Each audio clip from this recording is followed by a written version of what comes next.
지구 내에 살고 있는 우리들에게 중력이란 너무너무 친숙하고 익숙한 존재죠. 지구가 있으면은 우리는 지구의 중력에 의해서 끌어당겨지고 있습니다.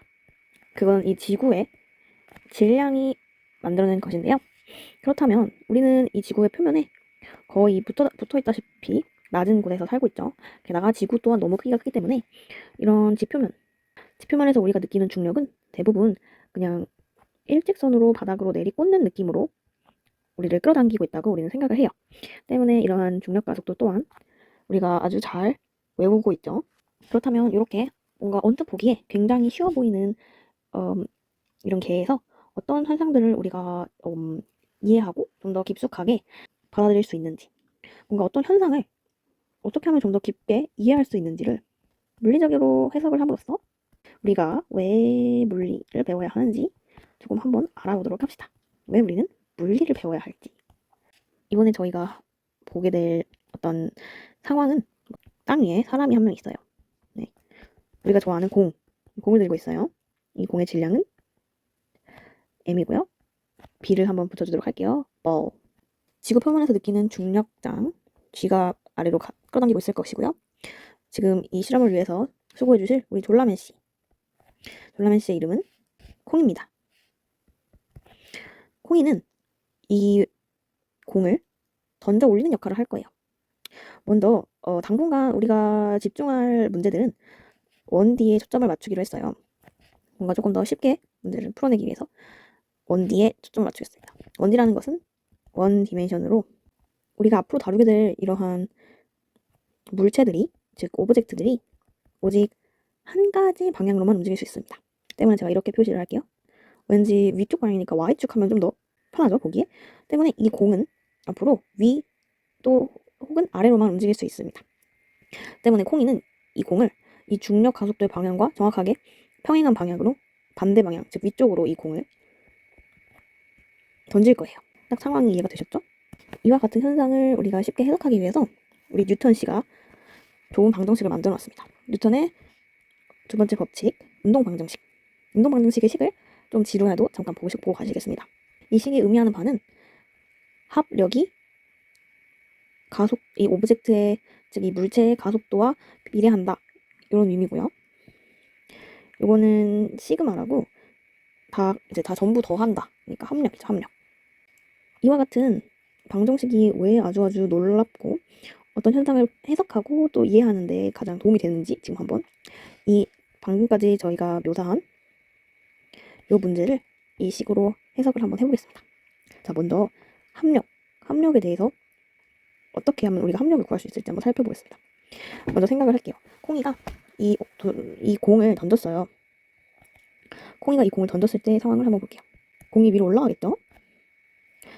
그리고 이와 동시에 중력 가속도 이 G에 의해서 아래로도 힘을 받겠습니다. 중력 가속도 곱하기 질량이 힘이기 때문에 이와 같이 중력 가속도의 공의 질량을 곱한 만큼 아래로 이 공은 힘을 받게 돼요. 그러면 다시 이 공을 천천히 볼까요?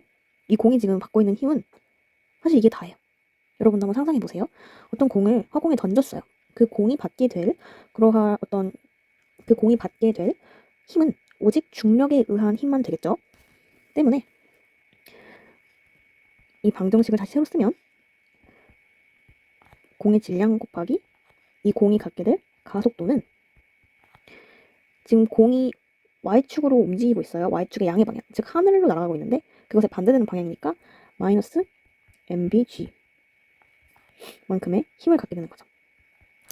지금 저희가 이 부호를 제대로 고려해 줬으니까 잠시 벡터 표시는 없애줘도 될 것 같아요. 자, 이렇게 해놓고 보면 양변에서 질량에 해당하는 부분을 제거할 수 있겠네요. 그러고 보면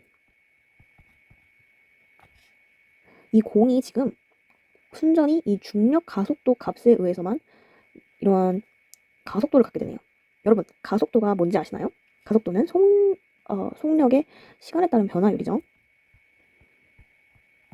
때문에 다음과 같이 바꿔줍니다. 자, 이렇게 바꾸고 나면 우리가 어떤 걸 할 수 있죠?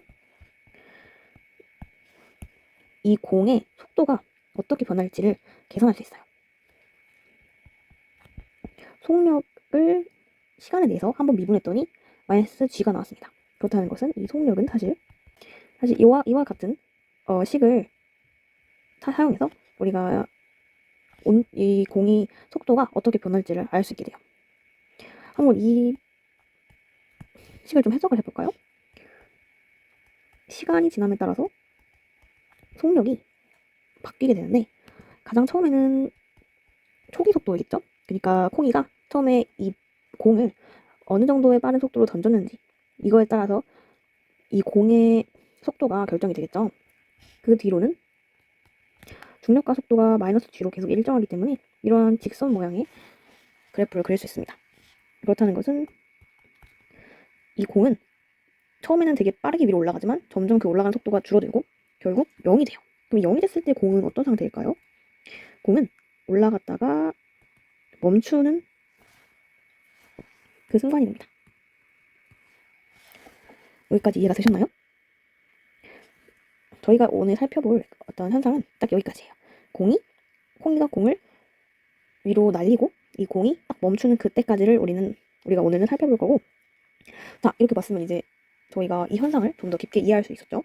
우리는 콩이가 어떤 만큼의 빠르기로 공을 위로 던지냐에 따라서 이 공이 어느 정도의 시간 후에 제일 꼭대기에 도달할 것이며 그때까지 가는 거리는 얼마나 될지 사실 이 또한 알 수 있습니다.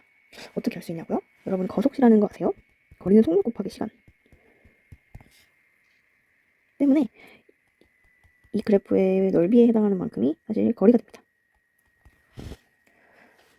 우리는 뉴턴 아저씨가 주신 이 방정식을 사용해서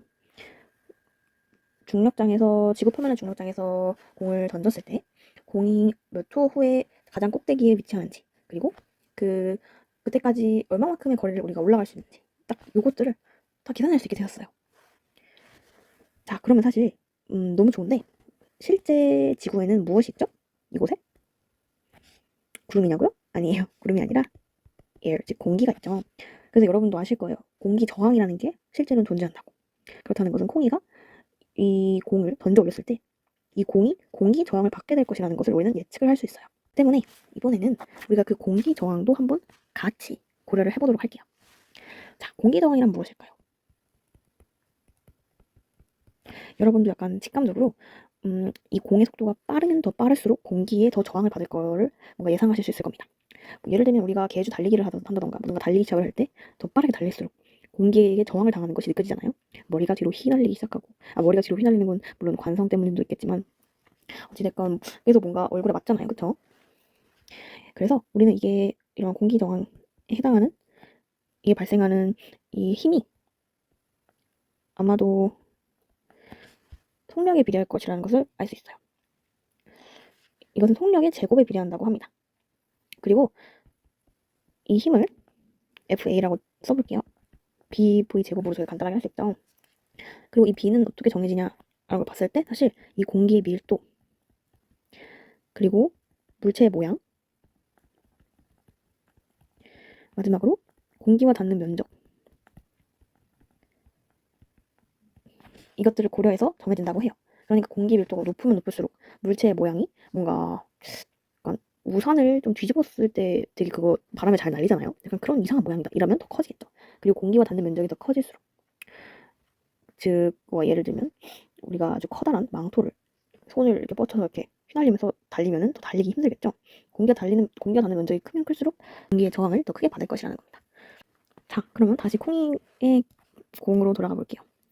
이번에도 이 콩이가 공을 던져 올리려고 했는데 놀랍게도 이때는 이 중력만이 밑으로 작용할 뿐만이 아니라 추가로 공기 저항까지 같이 작용을 하겠죠.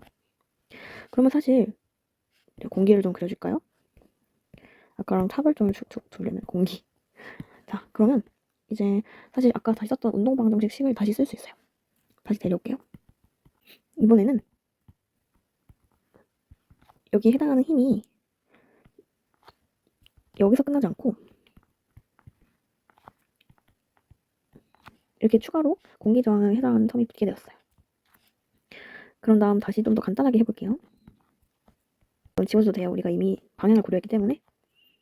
자, 그러면은 아까와 같이 표시를 해봅시다. 자, 이 식을 보시면은 속력 V를 변수로 하는 이런 방정식이 미분 방정식이 다시 탄생했습니다. 계산을 미리 해왔어요. 계산을 컴퓨터로 해서 그 그래프를 결과를 한번 우리 같이 감상을 해보도록 할게요. 여러분은 어떤 게 공기정을 받은 쪽 그리고 어떤 게 공기정을 안 받은 쪽이라고 생각하세요? 여러분이 다 답을 맞췄을 거라고 믿습니다. 아까 처음에 봤던 것처럼 직선에 해당하는 이 선이 이제 공기저항이 없는 그 공의 속력의 변화겠죠.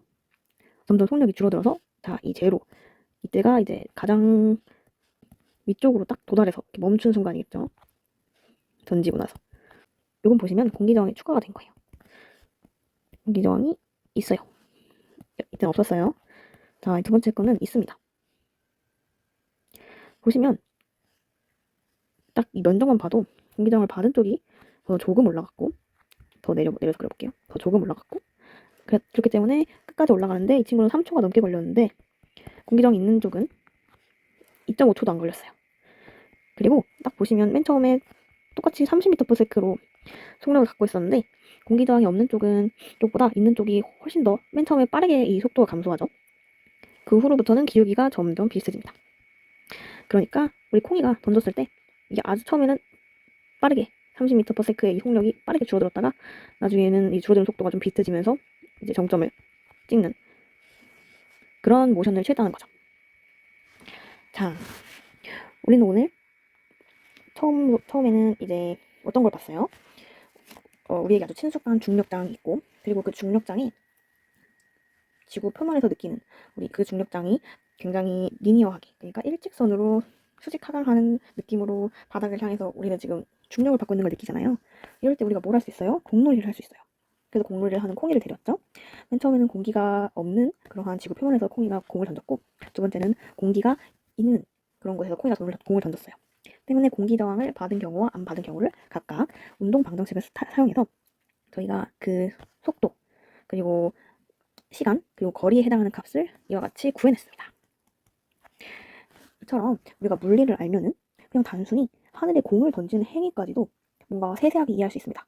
왜냐면은 이 공이 어떤 식으로 속도가 감소하는지도 이 그래프를 보면 우리가 이해할 수 있고 또 정확한 공의 무게, 모양 그리고 무게랑 모양 그리고 뭐였죠? 그 면적, 공기와 닿는 면적 그리고 공기 밀도 등을 계산하면은 어느 정도 저항을 받는지도 알 수가 있었어요. 그런 것들을 확실하게 그냥 이러한 단순한 어떤 공놀이를 분석적으로 바라볼 수 있게 된 거죠. 때문에 우리는 물리를 필요로 합니다. 왜 이 물리가 우리 인생에 끼어들었을까? 너무너무 짜증나고 싫은 물리지만 이런 식으로 오늘도 물리를 조금씩 이해하셨을 수 있었다면 저는 그걸로 매우 만족하고 다음 강의로 또 찾아뵙겠습니다.